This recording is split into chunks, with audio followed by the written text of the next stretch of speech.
Voir quelqu'un comme toi qui excelle dans la pratique depuis très longtemps me dire que je faisais les choses bien, il y avait une partie de moi qui s'activait en mode à quel point il est honnête, tu vois, ou à quel point il veut montrer que son école est cool. Moi, j'avais vraiment à cœur de vous faire pratiquer très vite. La chance qu'on a eue, c'était de pratiquer. Ça a été fondamental pour moi de le mettre assez tôt dans l'année. Vous puissiez faire un lien très rapidement entre les concepts qu'on évoquait et leur application dans la conversation avec un humain. Je suis curieux de savoir quel coach je serais si je n'avais pas mes 60 heures de coaching. Au-delà de l'école, aujourd'hui, comment ça s'incarne dans ton quotidien de manager que tu as toujours? L'école, elle m'a aidé, cette démarche, tu vois, de mieux comprendre comment je fonctionnais. Une notion quand même de lecture plus fine de ce qui se joue pour la personne qui est en face de moi. Je suis revenu avec un élargissement de mon champ de vision assez incroyable. Waouh, il existe un autre monde.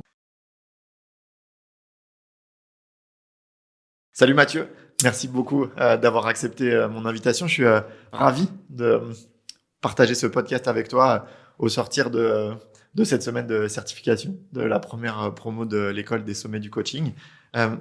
Avant d'aller plus loin dans cet épisode, moi j'aurais à cœur que tu nous dises un petit peu plus sur qui tu es. Et puis, moi j'aime le faire au travers de ces 3 questions que je te propose. La première, c'est qui es-tu? La seconde, c'est qu'est-ce qui a le pouvoir de te mettre en joie? Et la troisième, c'est qu'est-ce qui est essentiel dans ta vie? Parfait. Merci beaucoup Thomas. Très touché d'être invité dans ton podcast. Moi, c'est vrai que ça me touche parce qu'on se connaît depuis maintenant un peu plus d'1 an. J'ai eu un super fit avec toi dès le début, donc je suis très, très heureux d'être là. Et par rapport à tes questions, moi, je me qualifierais comme j'ai 37 ans, je suis quelqu'un de très curieux, tu vois. J'ai toujours été touche à tout. Et là, depuis quelques années, j'essaie justement d'aller un petit peu plus loin pour me connaître et pour savoir qui je suis. Et dans ce cadre-là, récemment, jeune diplômé de l'école des sommets, donc quelqu'un en chemin, j'ai envie de dire, qui a envie aussi de partager avec mon entourage, les autres, ce que j'ai appris jusque-là. Super. Et au travers de cet épisode, l'intention, ce serait de revenir sur ton chemin depuis le moment où le coaching est rentré dans ta vie et comment tu as envisagé de lui faire une place suffisante pour te former. Et puis comment tu as vécu l'école et puis qu'est-ce que ça ouvre aujourd'hui. Donc, si l'on commence ce chemin, moi, je suis curieux que tu nous en dises un peu plus sur comment le coaching est arrivé dans ta vie. Écoute, si je me remémore bien, j'ai été coaché en sortie d'école, moi, par un coach, mais en one-shot, juste 1 heure, parce que j'étais un peu paumé sur la suite pour moi. Okay. Et je me souviens, il avait une phrase un peu... une punchline très forte pour moi. Il m'avait dit « Je vois un aventurier contrarié ». Quelque chose déjà un peu dissonant chez moi, tu vois, sur ce qui pouvait se passer. Et c'est resté ancré, en fait. Donc, il y avait toujours ce côté, j'avais pas continué le coaching pour plein de raisons. Je suis rentré, moi, dans le salariat par la suite. Donc, ça fait à peu près 15 ans moi, que je suis salarié, manager et autres. Et donc, il y a toujours eu un peu un côté chez moi c'est satisfaisant, il y a quelque chose de beau qui se joue. Et en même temps, une petite partie de moi, tu vois, une voix qui s'activait il y a plus, en fait, à aller chercher. Et dans ce cadre-là, moi, il y a un peu plus d'1 an et demi à peu près, j'étais très curieux du coaching. Puis je voyais aussi que autour de moi, il y avait des choses qui se jouaient de personnes qui se faisaient coacher. Donc, je me suis mis en recherche d'un coach. Et à ce titre-là, j'ai rencontré Romain Bastide, qui m'a initié au coaching en tant que coaché. Et j'ai trouvé ça super puissant. Son approche, le fait que justement, il y avait une grosse clarification de la vie, tu vois, quelque chose comme si une sorte de... Oui, on met une pause et on regarde un petit peu ce qui se passe pour toi et ce qui se joue. Donc, moi, je suis rentré là-dedans et j'étais très curieux de sa pratique. Assez vite, je lui ai posé des questions sur comment il s'y prenait pour faire émerger ce qui émergeait. Donc, c'est la curiosité qui ressort. Exactement. La curiosité très forte de se dire, ce type-là, comment il arrive à comprendre ce qui se joue pour toi. Et assez vite, je lui ai demandé comment lui s'était formé. Et il m'a proposé de te rencontrer. Donc, c'est comme ça, de fil en aiguille, où je me suis dit, j'ai envie d'aller plus loin aussi dans la compréhension de ce qu'est un coach. Parce que sur moi, en fait, ça avait eu l'effet de reclarifier ce qui se passait dans ma vie. Ouais, je m'étais, je pense, un peu éloigné aussi de ce qui m'animait. Donc, très curieux de cette pratique de coach. L'occasion pour moi de saluer et de remercier Romain de t'avoir mis sur mon chemin. Et comment on passe de « tiens, je suis curieux, tu vois, ça a l'air cool » à « hey, j'en ferais bien une activité en fait et à me former là-dessus ». Ouais, si je me remémore, dans le coaching avec Romain, il y avait quelque chose moi qui ressortait j'aime bien vulgariser les choses, tu vois. J'aime bien les comprendre, les synthétiser et les reformuler à mes proches ou au travail, tu vois, de faire des choses un peu simplifiées. Et dans ce cadre-là, je trouve que dans le coaching, ça touchait à quelque chose de comprendre un être humain, tu vois, des choses que moi j'ai jamais vraiment creusé. J'ai fait une école de commerce, donc un parcours très classique où on se pose assez peu de questions dans ce sens-là, de savoir comment fonctionne un être humain, comment fonctionne son rapport au rêve, les relations qu'il entretient, etc. Donc pour moi, il y avait une envie de détricoter ce qui pouvait jouer dans le coaching et avec beaucoup d'humilité de le restituer comme je peux aux personnes qui accepteront de se faire coacher par moi. Donc c'était vraiment une démarche de regarder tout ce qui avait pu émerger, de trouver une école aussi à la hauteur de ma démarche de comprendre ce que c'était le coaching. Et donc justement, moi j'ai encore en souvenir le moment de notre premier appel, etc. Mais tous les deux on se connaissait pas avant. Donc moi je t'ai eu au milieu de ta réflexion. Puis je sais que t'envisageais d'autres écoles, etc. Et avant de parler des sommets, moi je suis curieux de comment t'as vécu toi cette phase de recherche d'école. Si je me remémore, c'était compliqué parce que tout simplement, c'est illisible. Enfin, quand t'es pas initié, déjà trouver un coach, je trouve ça très compliqué. Moi, j'ai eu la chance d'avoir le nom Romain Bastide qui apparaissait et qui m'a paru après notre premier échange une évidence. Mais je trouve que c'est assez, il y a quelque chose de flou quand tu es pas initié à ce milieu-là. Moi, je viens pas du tout de ce cadre-là. Et c'est vrai que tu regardes les écoles, tu te documentes. J'avais fait des appels avec certains anciens élèves. Et puis, je te dis, moi, il y a eu vraiment la confiance en Romain qui a fait que c'était comme une évidence, en fait, de te contacter et d'avancer avec toi. Et à ce moment-ci, là, dans ce méandre des écoles de coaching, c'était quoi quand même les aspects qui pour toi étaient structurants ou en tout cas sur lesquels toi tu mettais de la valeur? Ouais. Moi, si je me remémore, il y avait un côté, en plus, je dis pas que, mais c'était pas forcément évident à ce moment-là encore. Au tout début, il y avait vraiment l'envie beaucoup de curiosité. C'était pas une idée d'en faire un métier ou de se dire, je prétends être coach. D'ailleurs, je crois que notre premier échange, je t'avais dit, moi, je sais pas du tout si ça va être un objectif en soi ou autre, mais il y avait ce côté recherche d'excellence. Je voulais quelque chose de vraiment, parce qu'il y a tellement de formations qu'aujourd'hui on se dit que ça peut être un peu dilué en termes d'impact. Il y avait vraiment l'envie d'avoir un impact, d'avoir une excellence au niveau théorique, tu vois, de se dire je vais apprendre des choses, quelque chose. Tu vois, la première expédition, je me souviens, je me suis dit j'espère qu'on va pas enfoncer des portes ouvertes ou des choses potentiellement et sans jugement, mais t'as beaucoup de formations quand t'es salarié sur le management, sur quand même la compréhension assez basique d'un individu. Je me suis dit si je refais ça risque un peu d'être frustrant. Donc moi, il y avait vraiment cette recherche d'excellence et puis je pense qu'il y avait aussi ce côté pratique quand même. Je suis quelqu'un qui apprend beaucoup en pratiquant et je pense que c'est quelque chose de très important pour moi. Donc je cherchais aussi vraiment une école où la pratique était importante et c'était assez évident dans la tienne. Ok. Et moi, je me rappelle de cet appel, on discute ensemble une bonne heure. Il y a une phase de réflexion chez toi. Qu'est-ce qui t'a permis de passer de ça a l'air cool à go, je m'inscris? Je pense qu'il y a eu déjà une sorte de prémisse sur mon côté un peu lâcher prise, tu vois, l'envie de se dire je me laisse porter par le processus. Je pense que j'étais très rassuré en vrai aussi avec la fluidité de notre échange. Ouais. J'ai senti quelque chose de simple. Pour moi, c'était quelque chose de pas forcé, tu vois. Je sentais que chez toi, t'avais envie il y avait quelque chose de, moi, ça me ferait plaisir que tu viennes, que tu fasses partie de la promo. Donc, je me suis senti super bien accueilli. Et j'ai fait vraiment confiance, je pense, au-delà de la présentation de l'école, de tout ce que tu avais pu me partager, à l'être humain que j'avais face à moi, Thomas Gibault, qui m'inspirait. Super. Et ça me touche que tu nommes ça parce que au sortir de cette année, je pense que la notion d'excellence, elle était très claire pour moi dès le début. Mais un truc qui s'est affiné, ou en tout cas que j'assume beaucoup plus aujourd'hui, qui est la notion de simplicité. Quelque chose que j'honore beaucoup, parce qu'en fait, c'est dur d'être dans des contextes simples. Et j'ai l'impression que dans l'école, on a réussi à faire que l'excellence soit dans un cadre simple. Tu vois, la quête d'excellence dans un cadre simple. Aujourd'hui, je pense, tu vois, s'il y avait une phrase qui devait résumer l'école, il y a ça. Et je me rappelle que j'ai ressenti vachement ça dans le contact avec toi. C'était simple. En tout cas, les choses que tu pourchassais à travers le coaching, elles me paraissaient saines et simples. Et je me rappelle que lors de la première promo, j'ai dit non à 2 personnes pour cette raison-là. C'est-à-dire que j'avais le feeling que ça n'allait pas être simple. Et je valorise tellement la dynamique du groupe que pour moi, c'était fondamental d'avoir des gens qui je projetais, qui allaient amener un truc vertueux. Puis quand on voit le groupe que vous avez été, je me dis que ça a plutôt bien marché. Mais ouais, merci d'amener ça, cette notion de simplicité. Tu vois, la quête d'excellence dans un cadre simple, c'est quelque chose qui est structurant.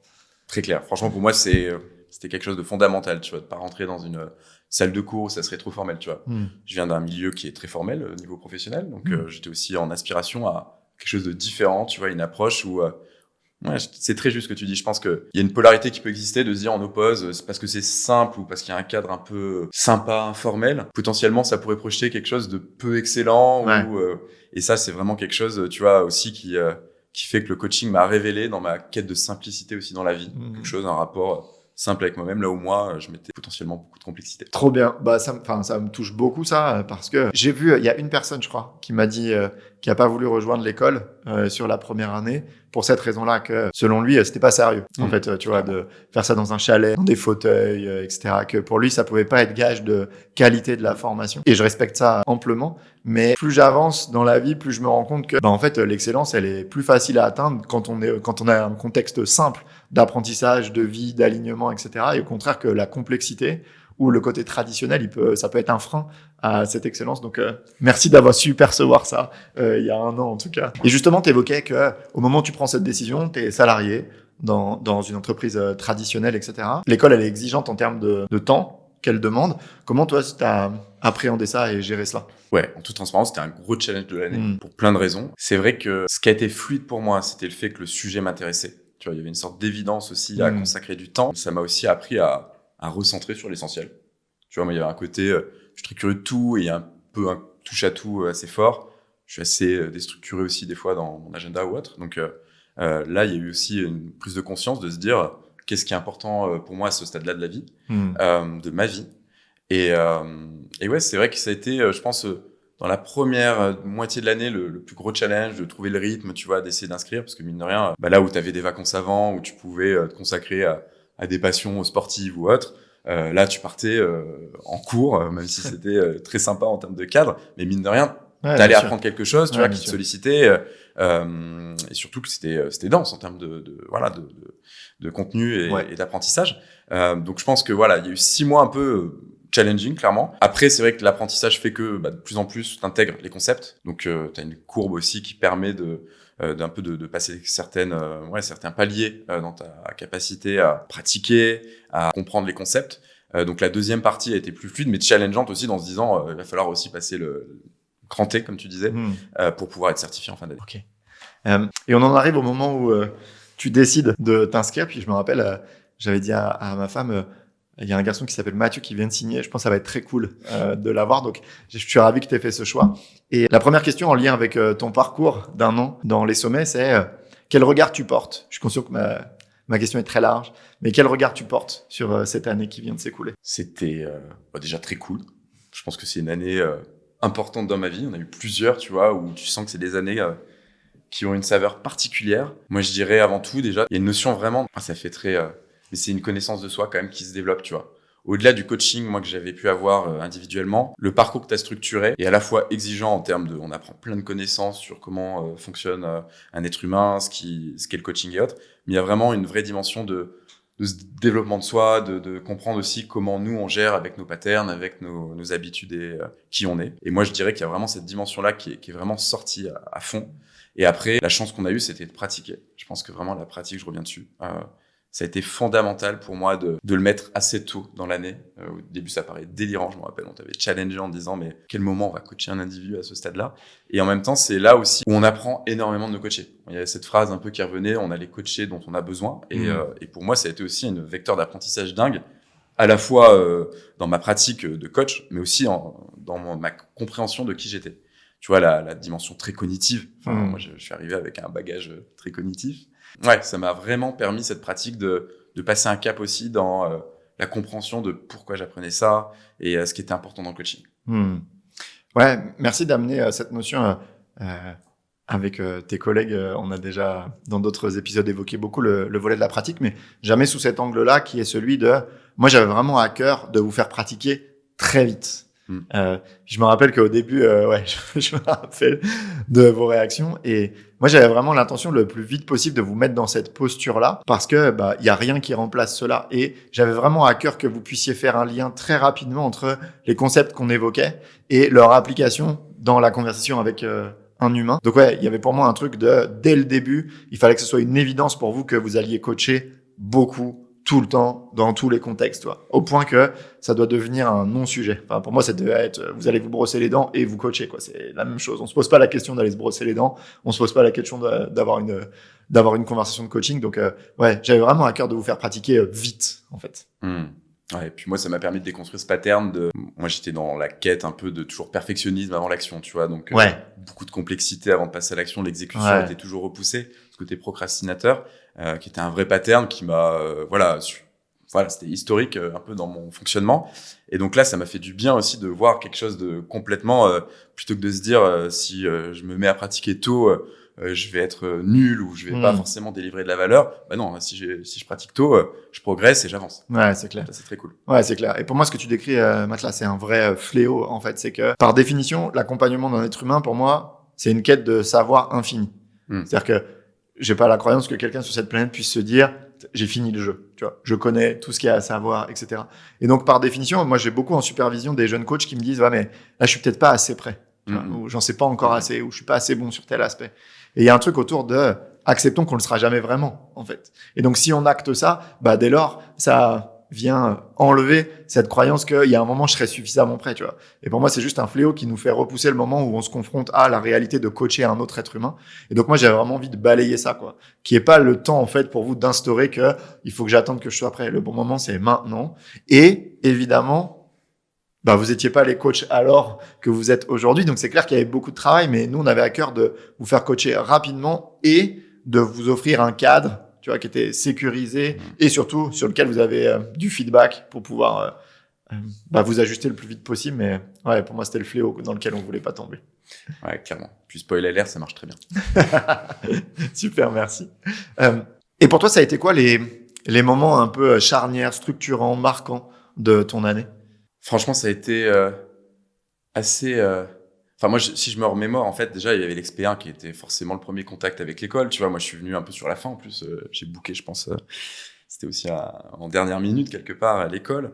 Et l'expé1, déjà, a mis Enfin, je trouve que ça a été quelque chose qui... Enfin, c'était vraiment le moment où je me suis dit, j'ai signé dans la bonne école. Il y avait quelque chose de... C'est une évidence. Je suis revenu avec un élargissement de mon champ de vision assez incroyable. Je veux dire, pour moi, qui était très... Voilà, en plus, moi, je suis dans un cadre managérial, tu vois, où c'est plutôt le manager qui a la solution et autres. Donc là, déjà, il y avait quelque chose qui s'était élargi en se disant, waouh, il existe un autre monde. C'était quelque chose du genre, tu vois, au-delà même du coaching en tant que coaché, le fait de participer à l'école, pour moi, il y avait aussi le dessous des cartes, un peu le backstage de ce qui pouvait jouer dans l'interprétation du monde d'un individu. Donc ça, c'était très important. Je pense que vraiment le post-expé1, pour moi, je suis revenu avec... ça m'a permis de m'engager à fond dans l'école. Après, je pense qu'il y a une phase un peu de... tu découvres les concepts, il y a beaucoup de travail aussi de son côté. On avait des engagements réguliers à distance et autres, mais je pense qu'après, la pratique, vraiment, je reviens dessus, la pratique et les premiers feedbacks que j'ai eus avec toi sur ma pratique, c'est là aussi où tu te dis, bon, on commence à affiner un peu ce qu'est un coach, ce qu'on veut plus, ce qu'on cherche. Donc déjà, il y avait une phase aussi là d'éclosion, un peu de ce que ça pourrait, à quoi ça pourrait ressembler ma pratique de coach, ce que je recherche aussi à servir quelque part, parce qu'il y a vraiment une notion d'aider, enfin qui moi en fait était assez peu présente dans ma vie d'une manière générale. Je veux dire, même si il y a une solidarité dans tout ce qu'on fait en entreprise ou autre, il y a quand même une notion de à travers le coaching de se dire je suis face à quelqu'un, un être humain que je ne connais pas. Déjà, il y a toujours le biais de se dire à quel point je peux l'aider, je suis légitime ou l'aider, comme tu disais, mais qui doit être assez vite déconstruit.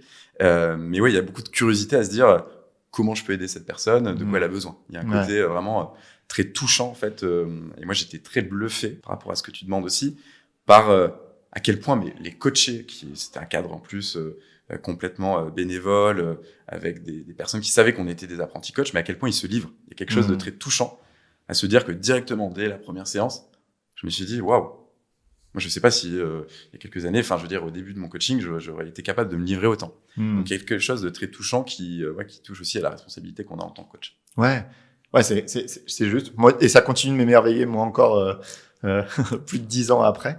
Et j'ai l'impression quand même que au-delà de c'est cool, il y a un truc qui est lié à quelque chose que j'ai l'impression qu'on a travaillé beaucoup. C'est votre capacité à créer un cadre dans lequel les personnes se sentent en confiance, à l'aise pour partager très vite, sachant que nous, en tant que coach, on a besoin de ça. Si un client est sur la réserve et ne nous partage pas trop, il y a peu de chances qu'on soit pleinement à son service. Et pour moi, ça revient à ce qu'on disait tout à l'heure, c'est que ça c'est juste, il faut taper des balles, quoi. Tu vois, il faut que vous voyez plein de clients, que ce soit un non-événement d'accueillir un client en coaching. Et je considère que ça contribue beaucoup à ce cadre, bienveillant, sécurisant, dans lequel la personne elle peut vraiment se déposer et amener tout ce qu'elle a et ce qu'elle est. Merci de pointer ça. Et en lien avec ce que tu disais, moi, j'aimerais aussi rebondir sur un truc. Effectivement, j'ai été dans l'école, on a un rôle qu'on appelle le Sherpa, qui est un coach qui va accompagner de manière individuelle chaque étudiant. Puis c'était moi ton Sherpa cette année. Et Justement, je voudrais revenir sur les feedbacks. Donc, à plusieurs reprises dans l'année, on vous demandait de nous envoyer des conversations sur lesquelles on vous faisait un feedback que je qualifierais de très détaillé. Et ton exemple, il est vraiment singulier. Et c'est pour ça que je voudrais insister là-dessus aussi, parce que c'était ça aussi la puissance du feedback, c'est que la plupart des gens assimilent le fait qu'au début, le but du jeu, ça va être de gommer ce qu'il y a de mauvais, principalement, tu vois, de travailler sur des axes qui sont pas encore au niveau, qui doivent être affinés, etc. Et moi, je me rappelle que un de mes principaux chevals de bataille, ça a été te faire voir ce que tu faisais bien.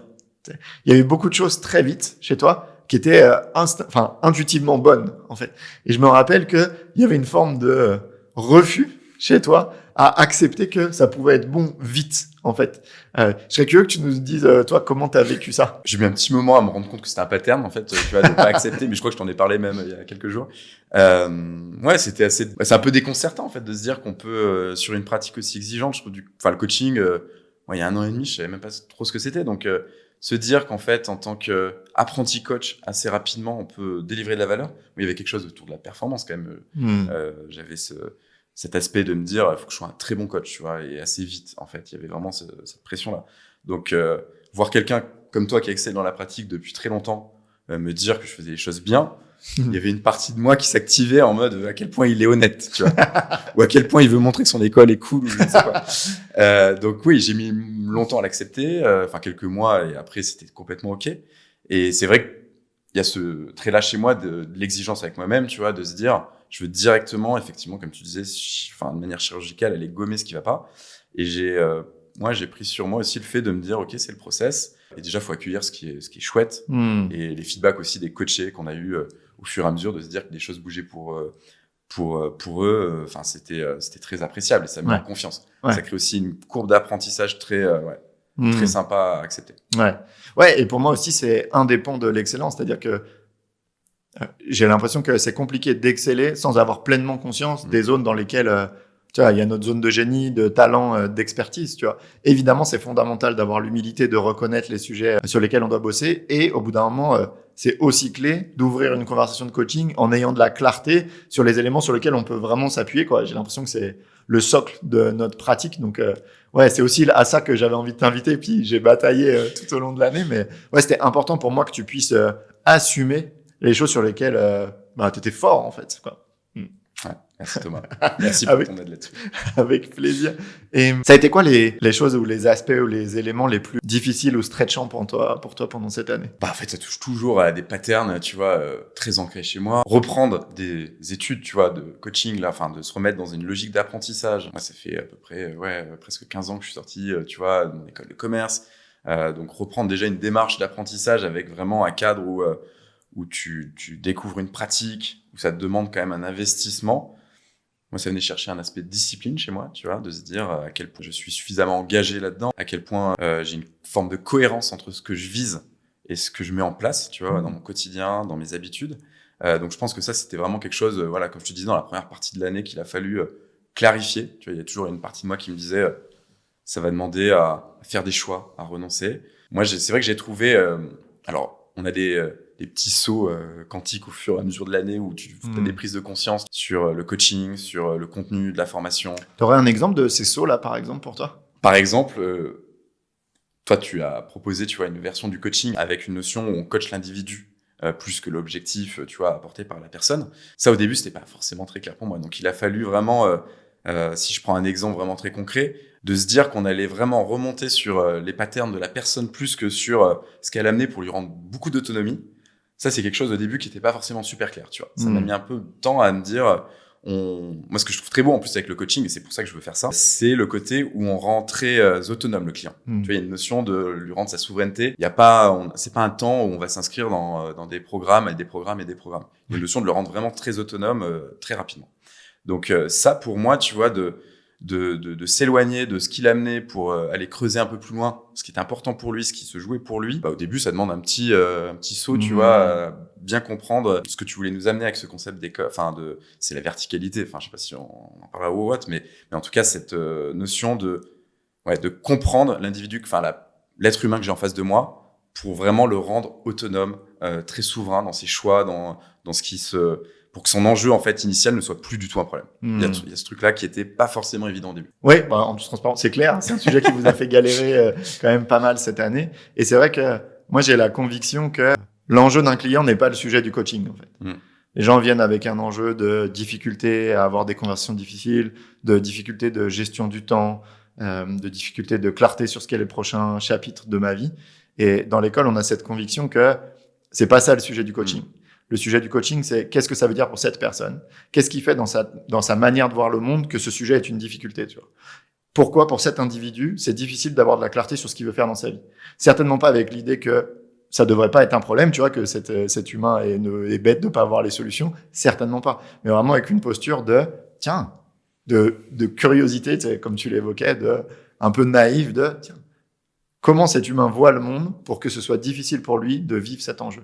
Et j'ai vraiment la croyance, et on l'a beaucoup travaillé pendant l'année, que dès lors que l'on rentre dans cette démarche de curiosité, on coach non plus la gestion du temps, mais on coach la vision du monde de cet humain qui fait que la gestion du temps est un problème. C'est plus dur, incontestablement. Et pour moi, il y a quand même un impact qui est juste pas mesurable en termes de autonomie, de puissance, de pérennité de ce qu'il va s'amener, etc. Donc, on est très attaché à ça, et c'est vrai, je te rejoins que ça a été un stretch quand même pour vous de rentrer là-dedans. C'était pas évident. Ouais. C'est tellement plus facile de coacher l'enjeu, en fait. Exactement. Et en même temps, l'impact, comme tu dis, il est démesurément plus fort pour le client. Il y a une notion aussi de voir à quel point ça fait bouger au-delà de ce qu'il amène, d'autres aspects de sa vie, d'autres pans de sa vie où il va devenir de plus en plus autonome. Donc, je trouve ça assez beau aussi Puis il y avait aussi le fait de voir de quoi il avait besoin. Il y a vraiment cette notion aussi d'apprendre à mettre de la clarté aussi sur les besoins des clients. Et je me permets aussi de te poser une question en lien avec les difficultés, parce que je me dis que ça peut peut-être faire écho à d'autres personnes qui nous écoutent. C'est que dans la vie, tu es manager, tu vois, depuis longtemps. Et donc, de fait, moi, quand je t'ai vu arriver dans l'école, ça teinte la manière dont tu voyais ce que ça veut dire aider l'autre. Au début, de manière très pertinente, mais tu étais très manager, c'est-à-dire que tu coupais assez vite les explorations, puis t'amenais assez vite des solutions, tu t'amenais des conseils, tu proposais des trucs assez vite, etc. Je suis intéressé à ce que tu nous partages comment t'es arrivé avec cette posture de manager, puis comment t'as dû déconstruire ça, et comment t'y es arrivé pour arriver avec une posture qui est une posture de coach qui est vraiment différente de celle d'un manager. Ouais, je serais curieux de t'entendre là-dessus. Ouais, très juste. Écoute, là-dessus, c'est vrai que moi, dans mon monde professionnel, il y a une notion aussi d'efficacité, de rapport à l'urgence, qui fait que la posture manager, elle est souvent assez directive. On va directement à la solution. On essaie d'aider la personne de son équipe. Petit à petit, j'avais contribué à élargir un peu ce scope dans mon métier, mais néanmoins, ça restait très ancré. Et je pense que ça s'est vu effectivement. Et pour moi, la pratique au début était vraiment de se dire, je fais un focus à quel point je vais rester justement curieux de mon client et avec la conviction profonde que tout est là chez lui et que l'expert de lui-même, c'est clairement lui-même et pas moi.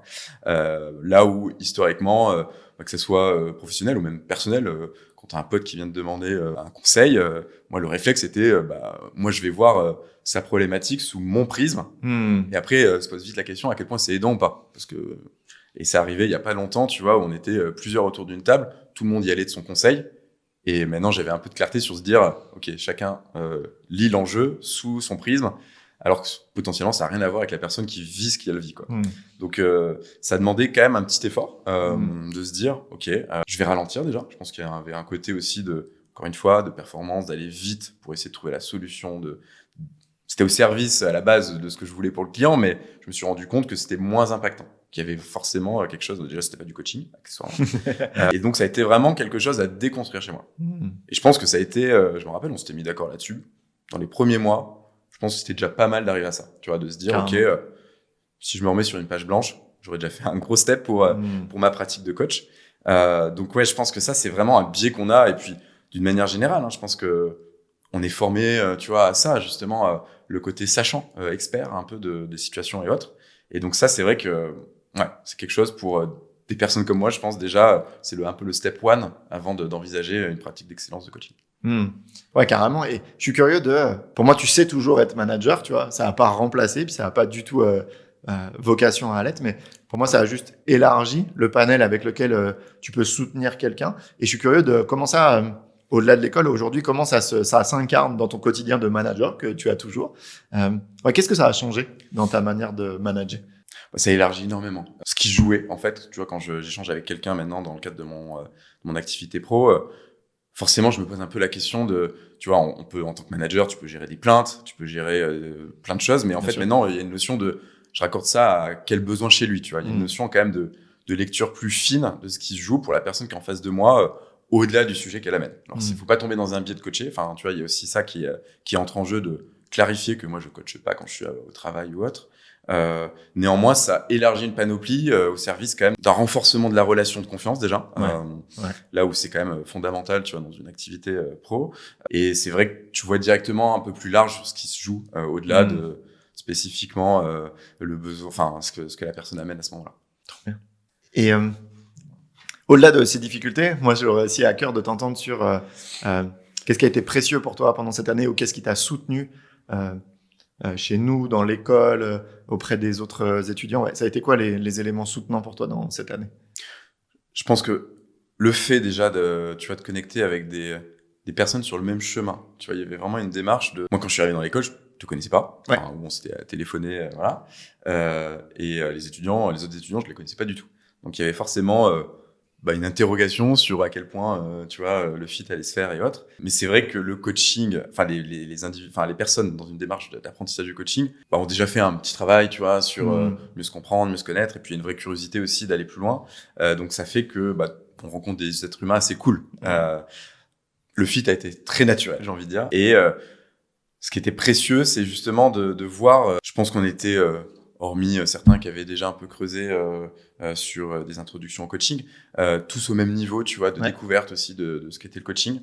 Donc il y a eu un vrai élan solidaire déjà, tu vois, de s'accompagner, de soutenir, de partager ce que certains ont vu, peut-être là où pour certains c'était plus flou, de mettre en commun toutes ces avancées en fait via des groupes de conversation ou autres. Donc ça c'était très aidant, tu vois, de pas se sentir seul dans cette démarche. Je pense que la dynamique de promo a été fondamentale. Et puis, toute la bienveillance aussi de toi, des autres Sherpas. Tu vois, moi, je pense à Julia, Anne et Trémer, qui ont été toujours tous très complémentaires aussi dans ce qu'ils amenaient. Tout ce que tu nous as proposé avec des coachs qui intervenaient dans l'école, tu vois, via des sessions masterclass, tout ça, ça a contribué à nourrir notre curiosité, à répondre à nos questions. Il y avait aussi beaucoup de fluidité sur la taille de la promo qui faisait que c'était assez fluide d'avoir accès à, tu vois, à avoir un échange avec quelqu'un qui nous accompagnait sur ce chemin-là d'apprentissage. Donc ouais, moi je trouve que vraiment la structure a été fondamentale. Tu vois, je reprojette sur d'autres écoles où je projetais quelque chose de un petit peu moins fluide. Ok. Ouais, et je suis heureux que tu nommes les masterclass. Moi, j'avais à cœur vraiment avec l'école d'assumer qu'il y a des sujets sur lesquels j'étais de loin pas le meilleur pour vous transmettre ces concepts-là. Et donc moi, j'avais à cœur déjà de vous faire avoir accès à des coachs qui, moi, m'inspirent ou que j'estime, qui ont eu la gentillesse de venir passer du temps avec nous, pour deux raisons. Un, connecter avec les meilleurs dans certains aspects. Je repense à cette masterclass, parce que vous en avez beaucoup parlé, de Paul Devaux sur l'impertinence. Moi, c'est quelqu'un qui m'a supervisé et que j'estime profondément. Et sur ces concepts-là, pour moi, il est au-dessus, en fait. Et donc, j'avais vraiment à cœur que vous ayez accès aux meilleurs dans des concepts, sur des concepts. Et puis aussi, j'avais à cœur que, via ces masterclass, que vous ayez accès à d'autres couleurs de coach. C'est fondamental. Vous avez passé 150 heures, on a passé une vingtaine de journées ensemble où vous m'avez écouté parler du coaching. Et pour moi, c'était fondamental de pas tomber dans le biais de le coaching, c'est ce que dit Thomas. Et puis la manière de le faire, c'est ce que fait Thomas. Certainement pas. Et donc, pour moi, ces masterclass, elles avaient aussi pour vocation de vous amener à vous questionner sur la manière dont Julia elle envisage le coaching, ça me touche beaucoup et ça me parle beaucoup, dont Anne, dont Trémer, dont Paul, dont Jérémy, que je salue aussi. Donc il y avait aussi pour moi vous donner accès à d'autres couleurs de coach pour vous aider à affiner ce que serait la vôtre. Donc je suis heureux que ça ait eu de la valeur pour toi. C'était très précieux et comme tu dis, des personnes très inspirantes. Enfin, moi si je me reconnais aussi à Julia que je connaissais pas, je me rappelle de sa masterclass, tu vois, qui touchait à quelque chose de très différent aussi de ta pratique. Ouais, carrément, c'était sur l'intuition. Exactement, sur la thématique de l'intuition, de se connecter à soi. Je pense que la notion aussi de se connecter à ses émotions, tu vois, qui est quelque chose de fondamental dans le coaching. Le le fait d'élargir à des personnes qui sont vraiment dans leur zone, tu vois, d'excellence sur ces thématiques-là, ça élargit clairement aussi notre capacité, tu vois, à s'inspirer de personnes qui excellent dans leur domaine. Super.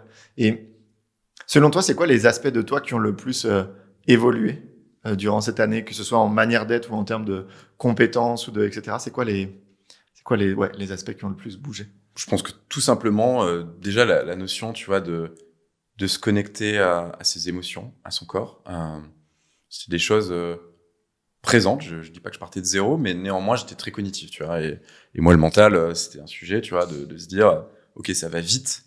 Mais parfois, ça va trop vite et c'est difficile à canaliser, tu vois. Ouais. Et ça éloigne potentiellement de choses très importantes pour soi et autres. Donc, je pense que moi, l'école, ton coaching m'a aidé dans cette démarche, tu vois, de mieux comprendre comment je fonctionnais, tu vois, et d'avoir une vraie cohérence entre ce que je veux vivre, ce que je mets en place dans ma vie, tu vois. Il y avait une forme de clarification de ce qui était important pour moi. Il y a vraiment, pour moi, le coaching, c'est assez... si je dois le résumer, tu vois, il y a une notion quand même de revenir à l'essentiel. Tu vois, et si c'était simple la vie, il y a quelque chose de vraiment de très doux là-dedans, de se dire, au-delà de toutes les questions qu'on peut se poser, je peux m'en poser beaucoup. Je m'en pose moins, mais je m'en pose toujours. Il y a quelque chose pour moi, qui m'a accompagné toute cette année vers quelque chose de plus, tu vois, comme si je fais une petite métaphore, comme la petite mare, tu vois, qui est un peu avec des impuretés et autres, c'est flou et autres. De plus en plus, on arrive à voir l'eau translucide émerger. Donc, pour moi, c'est ce que je retiens, tu vois, de mon cheminement cette année. Génial, trop content de ça. Et au sortir de ton expérience, là, après un an à vivre un parcours de formation coaching professionnel, ça serait quoi les conseils que tu pourrais adresser à quelqu'un qui envisage de se former et de choisir une école? Moi, je pense que il y a forcément cet aspect excellence au niveau oui, il y a forcément un aspect de à quel point l'école que je vais choisir va me permettre d'être à la page, d'avoir aussi accès à une forme de coaching. J'ai pas forcément beaucoup d'éléments de comparaison, mais à quelque chose de moderne au service vraiment de nos clients. Il y a quelque chose de la notion de l'excellence, de la théorie. La théorie, pour moi, est quand même importante. Je pense que même si, voilà, il n'y a pas que ça dans le coaching, je pense que d'avoir une école qui apporte, c'est vrai que tu parlais tout à l'heure de la spécificité de coacher la personne plutôt que l'enjeu. Moi, je trouve ça me parle beaucoup. Je trouve ça beaucoup plus puissant en termes d'impact. Donc moi, c'est vrai que c'est quelque chose qui m'a énormément parlé dans l'école. Donc ça, je pense que c'est le premier point. L'aspect pratique, pour moi, me semble fondamental.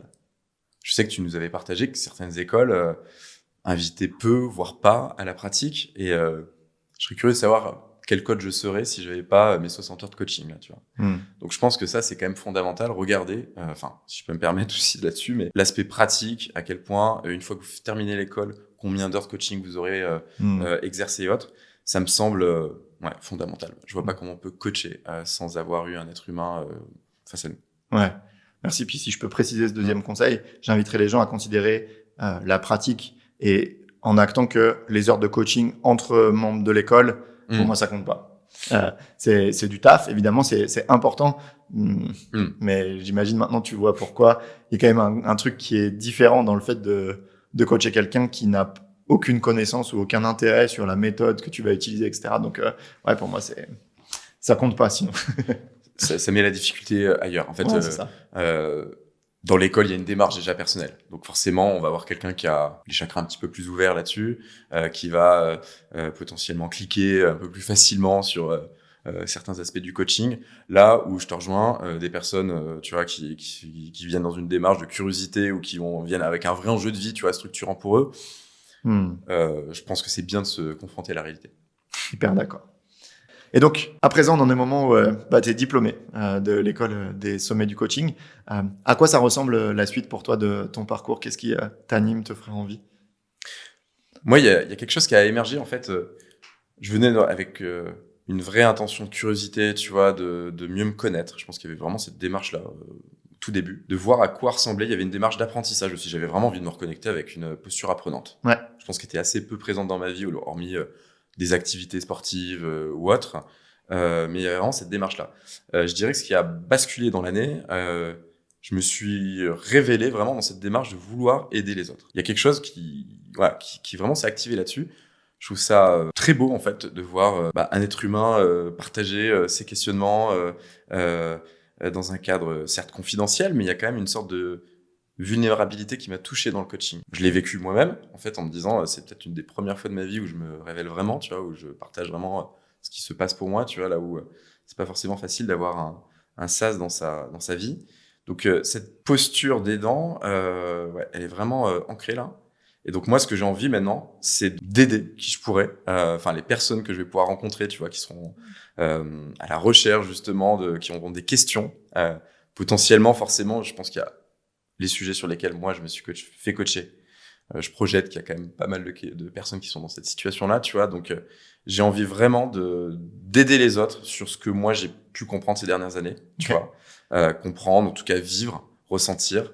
Il y a une notion de le restituer de manière très simple en fait auprès des autres. Donc pour moi, c'est vraiment de mettre mon style, ma couleur de coach au service des personnes qui en auront besoin. Ok. Et quand tu dis ce sur quoi moi j'ai cheminé ou ce que j'ai appris, ça serait quoi les thématiques toi qui t'inspirent ou qui t'énergisent le plus et sur lesquelles t'aimerais accompagner? Je pense que déjà il y a un côté clarification dans un premier temps pour. Enfin moi je vois, je suis arrivé auprès de mon ancien coach avec plein de choses, tu vois. C'était vraiment le bordel absolu et dans ma vie, je veux dire dans mes questionnements, c'était pas structuré du tout. Il y avait vraiment même lui il avait dit voilà c'était compliqué. Donc moi, ce que j'aimerais dans un premier temps, tu vois, c'est un peu aider les personnes sur l'aspect cognitif qui est très présent chez beaucoup de gens. Enfin voilà, on a vraiment dans une société où le cognitif, depuis qu'on est tout petit, les études, le monde de l'entreprise, c'est très cognitif. Donc pour moi, la chose déjà la plus importante, c'est déjà de se reconnecter aussi avec soi. Une forme de simplification en fait, là où ce mental, tous ces jugements qu'on peut avoir, tu vois, on est tout le temps en train de juger tout. Moi, c'était ça que j'avais ce côté où ça partait dans tous les sens. Et j'avais un avis sur tout le temps. Donc moi, dans un premier temps, je pense que, et c'est ce que je me suis, j'ai eu un focus là-dessus avec mes coachés, tu vois, pour ceux qui avaient vraiment ce pattern-là, de redescendre un petit peu sur simplifier déjà ce côté mental. Et ce côté mental, tout ce que j'apprends, tout ce que je lis, tu vois, les ressources que je trouve sur ce sujet-là, je suis en train de synthétiser parce que le cognitif est toujours là, au service justement d'une pratique qui se voudrait, tu vois, assez fluide, assez simple en fait, pour justement connecter avec soi, pour après quelque chose de plus grand. Mais déjà dans un premier temps, vraiment faire cette simplification auprès de mes clients pour qu'ils connectent un peu à leurs rêves, à quelque chose de plus grand, mais dans un second temps. Merci. Avec plaisir. Ouais. On arrive au terme de cet épisode. J'ai pour habitude de le clôturer avec une dizaine de questions qui sont liées soit à toi, soit au coaching. Ces questions n'invitent pas de réponses longues. Quelques mots suffisent. On se lance? Avec plaisir. Ça roule.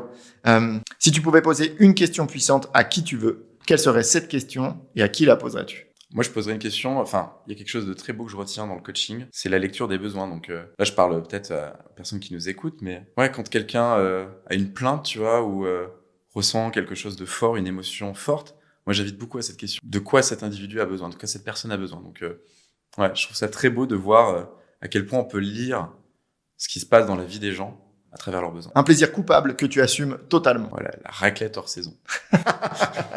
Je suis fan, je valide tellement. Un livre, un film ou une œuvre qui t'a marqué dans ton chemin de coach? Je pense qu'il y a une personne qui m'a accompagné quand même cette année, c'était Thomas Dansembourg. Ce que je disais sur les besoins, je trouve que c'est vraiment lui qui l'incarne le mieux et qui l'a révélé, tu vois, pour moi. Et c'est donc moi je l'invite forcément à son best-seller, c'est d'être gentil, soyez vrai, que je trouve, c'est une masterclass et c'est assez accessible en plus à tous. Puis j'ai une pensée pour Atomic Habits de James Clear, qui est très au service des gens comme moi, qui ont besoin de mettre des routines en place et qui ont besoin de mettre des process plus que viser un résultat, et c'est très binaire ou autre. Donc voilà, c'est deux belles ressources. Super. Le pire conseil que l'on t'ait jamais donné? Je suis très biaisé parce que j'ai l'impression que les conseils, c'est jamais forcément très aidant. Donc maintenant, j'ai envie de dire... Mais ouais, il y a un côté du genre, si c'est pas parfait, c'est que t'es pas prêt. Un moment où tu as vraiment senti, là ça y est, je suis coach. Quand ça bouge pour même les premiers clients qui te disent mon couple va mieux ou des choses comme ça touche. Et là, tu te dis que on joue plus. Tu avais une journée totalement libre pour toi, tu la passerais comment? Je pense qu'il y aurait une notion de kitesurf potentiellement. Ouais, ça toucherait à quelque chose de très naturel, que ce soit sur la mer ou dans la montagne. Il y aurait un dîner entre amis très festif. La phrase que tu aimerais qu'un client dise de toi un jour. Il a contribué à me permettre d'y voir plus clair. Un rêve ou un projet un peu fou que tu aimerais réaliser. Oui, une notion de voyage. J'aime bien tout ce qui touche à la découverte aussi du voyage. Donc, ouais, potentiellement un voyage en van assez long. Un souvenir d'enfance qui te fait rire rien qu'en y repensant. Ouais, je pense que le premier bivouac entre potes, je crois fin de collège, il était assez fun. Et enfin, être coach professionnel en un mot, ça veut dire quoi pour toi? Je pense que la présence, c'est un beau mot. Merci Matt. On arrive au terme de cet épisode et avant de conclure, si tu avais une invitation que tu aimerais partager aux gens qui nous écoutent, quelle serait-elle? Moi, je les invite, vraiment, cette notion de besoin, elle a été tellement fondamentale pour moi cette année de clarifier dans les postures, quand je me plaignais, tu vois, toutes ces postures, vraiment, j'invite vraiment les personnes à se poser la question quand ils traversent des choses soit difficiles, soit même très joyeuses, de se poser la question, quel besoin est soit pas nourri, quand c'est plutôt désagréable, ou à l'inverse, dans les moments de joie, qu'est-ce qui fait que je suis très aligné avec j'ai des besoins remplis. Juste de faire un scan là-dessus, je trouve ça très aidant. Merci beaucoup pour Merci ça, Matt. C'était un plaisir pour moi de te recevoir. Puis ça amène à une fin de cycle que je trouve assez belle après ce cheminement d'1 an ensemble et à tes côtés. Je te souhaite le meilleur pour la suite et encore un très grand merci. Merci Thomas, merci pour ta confiance.